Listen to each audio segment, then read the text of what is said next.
আমাদের প্রেম ছিল হচ্ছে হসপিটালে, কাকতালীয় ভাবে। ও আমার 5 বছরের জুনিয়র। প্রথম দেখা হয়েছে হসপিটালে, কোনো একটা কারণে যেটাই হোক গিয়েছিলাম।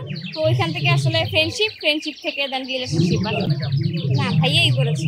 মানে কারণ কি, যখন ওর সাথে আমি কথা বলতাম তো আমার কাছে ভালো লাগতো, বাট তখনও আসলে রিলেশনশিপটা ওরকম ভাবে ভাবতে পারি নাই যে আজকে এই দিনটাতে এতটা ভালো থাকবো আমি।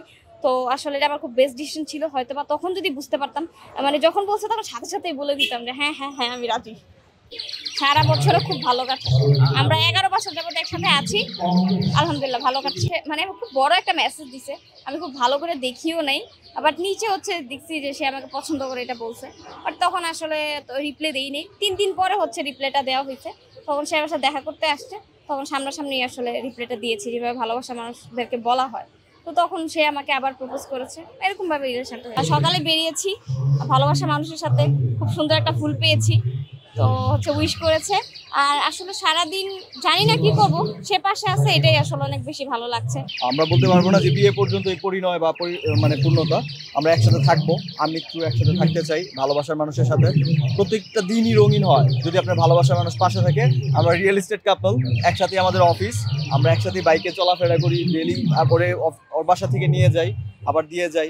এটাই হচ্ছে ভালোবাসা, একসাথে থাকা, সবকিছুতে ভালোবাসা যত্ন থাকতে হবে। নেওয়াটাই আমার মনে হয় যে ভালোবাসার মেইন। এরকম আমাদের মধ্যে হয় না আসলে, আমাদের মধ্যে আন্ডারস্ট্যান্ডিংটা অনেক বেশি। তো আসলে 11 বছর আছি, তো এখন আসলে এই মানে বাচ্চাদের মতো এই জিনিসগুলো আর হয় না।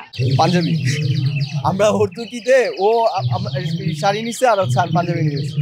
আপনি হ্যাঁ হ্যাঁ, আমি কম আসলে ওই ভাইয়া নিজেই ছেলে gift, মানুষগুলো ওই জন্য। ওই গিফটের প্রতি তেমন বেশি আসলে ঝুঁকে না। আমরা ওই যে পাশে থাকি, সময় দেই, তারপর হচ্ছে একসাথে রেস্টুরেন্টে যাই। ওহো, এটাই অনেক। আসলে এটা একটা ম্যাচুরিটি বিষয়। তো দেখা যায় যে আন্ডারস্ট্যান্ডিংটা অনেক বড় বিষয়।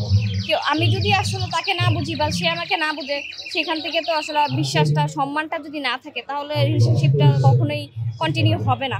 আর পূর্ণতা না পাওয়ার কারণ হচ্ছে আমরা ইম্যাচিওর বয়সের রিলেশনশিপে যাই। আমার ফ্রেন্ড রিলেশনশিপ করে, আমার ভাই রিলেশনশিপ করে, আমিও করব। তো এটা আসলে কি বললেন যে ফ্ল্যাকচুয়েটের যে ব্যাপারটা, পাহাড়ের মতো, যে এই আছে এই নাই। তো এগুলো পূর্ণতা পাবে তখনই যখন হচ্ছে তারা বুঝবে, তাদের ক্যারিয়ারটা বিল্ড করবে, তারপর রিলেশনশিপে যাবে। আমরা 11 বছর আগে তো স্টুডেন্ট ছিলাম, আমরা একসাথে আছি, পথ চলাটা অনেক দূর।